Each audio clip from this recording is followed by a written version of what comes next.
Echo 2025లో వచ్చిన ఒక Malayalam movie. ఈ మూవీ డైరెక్ట్ చేసింది ఎవరంటే కిష్కింధకాండ మూవీ డైరెక్ట్ చేసిన అతను. ఇది ఒక డిఫరెంట్ మూవీ. ఇలాంటి ఒక మూవీ చూడడం వల్ల నాకైతే చాలా హై ఫీల్ ఇచ్చింది. ఇలాంటి ఒక different screen play and story telling అయితే ఎక్సలెంట్ అని చెప్పొచ్చు. బట్ మూవీలో ఉన్న ఒక చిన్న ప్రాబ్లం ఏంటంటే ఓపెన్ ఎండింగ్. ఆ ఓపెన్ ఎండింగ్ అర్థం కాక చాలా మంది అయితే మూవీని నచ్చలేదని చెప్పేసి చెప్పారు. నేనైతే ఈ వీడియోలో మీకు ఆ ఓపెన్ ఎండింగ్ గురించి కూడా క్లియర్గా చెప్పడానికి ట్రై చేస్తాను. అంతకంటే ముందు మీరు మన ఛానల్ కొత్తగా వచ్చినట్టయితే ఛానల్ సబ్స్క్రైబ్ చేసుకోండి. యాక్చువల్లీ ఈ మూవీ అనేది చాలా నాన్ లీనియర్గా ఉంటుంది. ఆ స్క్రీన్ ప్లే అనేది అలా ప్లే చేశారు. ఎప్పుడైనా స్టోరీ టెల్లింగ్ నాన్ లీనియర్గా ఉంటే కొంచెం కన్ఫ్యూజన్గా ఉంటుంది.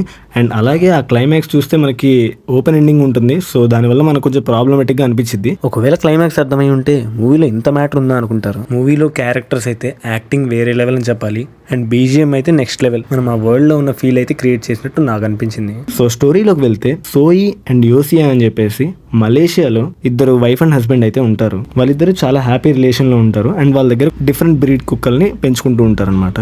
సో రకరకాల డాగ్ బ్రీడ్స్ మీద రీసెర్చ్ చేస్తూ అండ్ ఆ డాగ్స్ ని ఆర్మీకి నేవీకి సప్లై చేసే వాళ్ళే కురియచ్చన్ అండ్ మోహన్ పోతన్. ఇప్పుడు నేను చెప్పేవన్నీ లీనియర్ గా అనిపించవచ్చు, బట్ మూవీలో ఇవన్నీ అయితే చాలా నాన్ లీనియర్ గా ఉంటాయి. కురియచ్చన్ మోహన్ పోతన్ కి యోసియా దగ్గర ఉన్న డాగ్స్ అయితే నచ్చినాయి.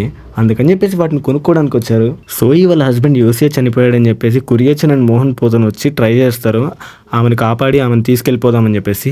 బట్ తన దగ్గర ఏవైతే ఉన్నాయో ఆ డాగ్స్ వచ్చేసి మోహన్ పోతన్ని అండ్ కురియచ్చన్ అయితే అపోజ్ చేస్తూ ఉంటాయి. బట్ కురియచ్చన్కి డాగ్స్ మీద ఉన్న ప్రేమ చాలా ఎక్కువ. సో వాటిని ఎప్పుడు చంపడు. బట్ ఇంటర్వెల్ దగ్గర చూసుకున్నట్లయితే ఆ డాగ్స్ని చంపేసి వాటిని పాతి పెడతాడు. అండ్ ఆ అమ్మాయిని అయితే ఇండియా తీసుకొస్తాడు. కేరళ కర్ణాటక బార్డర్లో పెద్ద పెద్ద కొండల మధ్య ఒక దట్టమైన అడవిలో అయితే ఉంటారనమాట. కురియచ్చన్కి ఆల్రెడీ 2 సార్లు పెళ్ళయింది.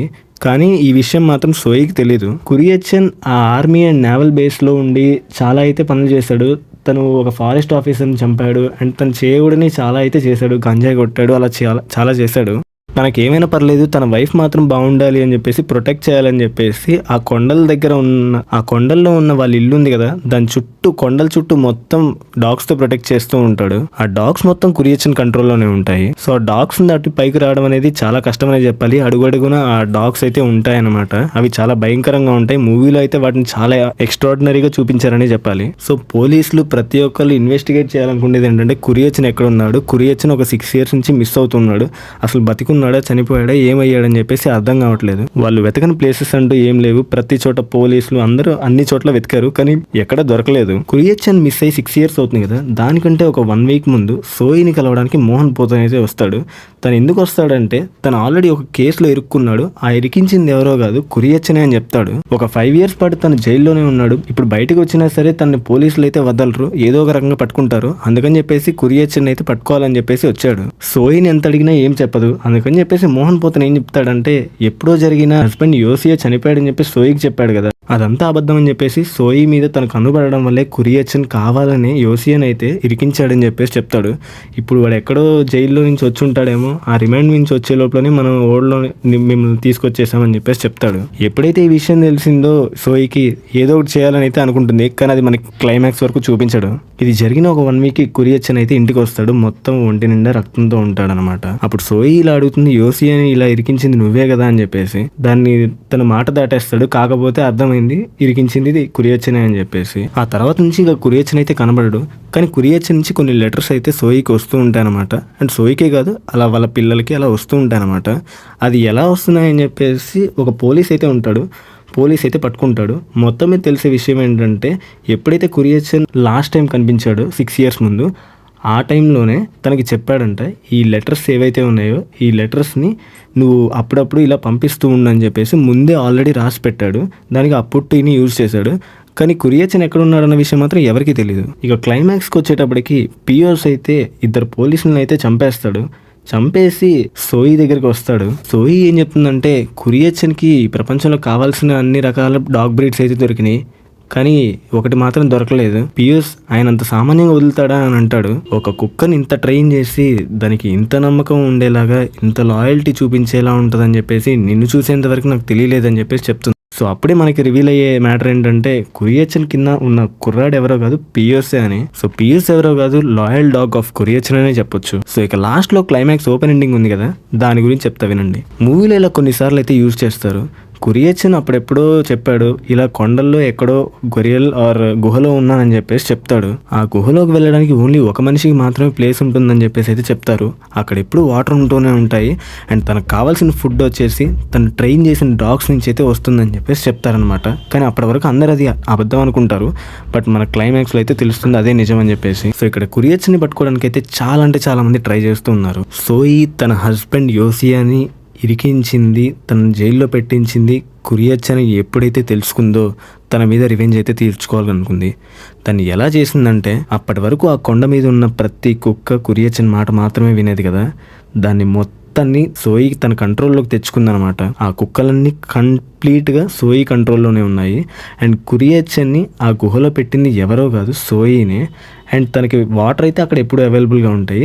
బట్ తనకి ఫుడ్ ఎలా వస్తుంది అంటే క్లైమాక్స్లో మీరు చూసుకున్నట్టయితే ఒక బొంగు కర్ర ఉంటుంది అండ్ అందులో పియూస్ అయితే ఇలా చేయబెట్టి చూస్తే అన్నం మెతుకులా కనిపిస్తుంది. సో ఆ బొంగు కర్రలో తనకి ఫుడ్ అయితే సోయి డైలీ కురియచ్చన్కి పంపిస్తూ ఉంది.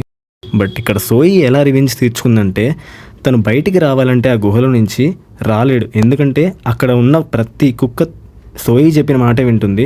సో తన కంట్రోల్ లేవు, కురియచ్చన్ ఏం చేయలేడు అనమాట. ఇక్కడ కురియచ్చన్కు ఉన్న ఆప్షన్స్ రెండే, ఒకటి ఆ గుహలో ఉండి చనిపోవడం, లేదంటే బయటికి వస్తే ఆ కుక్కలు చంపేస్తాయి.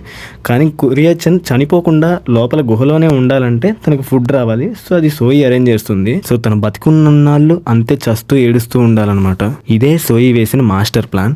అండ్ మూవీలో మీరు చూసుకున్నట్టయితే కురియచ్చన్ ఒక మాట అంటాడు, restriction and protection always looks the same అని చెప్పేసి చెప్తాడు. సో కురియచ్చన్ అయితే సోయి చుట్టూ ఆ కుక్కల్ని పెట్టేసి ప్రొటెక్షన్ లాగా అనుకున్నాడు.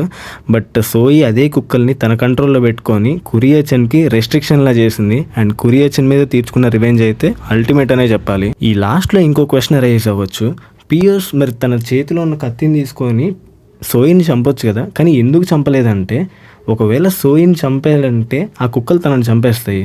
ఒకవేళ సోయిని చంపి ఆ కుక్కల్ని కూడా ఎదుర్కొని దాటి వెళ్ళిపోయాడు అనుకోండి, ఆ కొండలో ఎక్కడున్నాడో పట్టుకోలేడు. ఒకవేళ అక్కడికి వచ్చినా సరే ఆ కుక్కలు ఊరుకోవు, ఆ కుక్కలు పిఎస్ని చంపేస్తాయి. ఒకవేళ పిఎస్ ఇంకా కొన్నాళ్ళు పట్టింది అనుకోండి కనుక్కోవడానికి, ఎలాగో కురియచ్చన్కి ఫుడ్ అయితే వెళ్ళదు. సో ఆబ్వియస్గా కురియచ్చన్ చనిపోతాడు.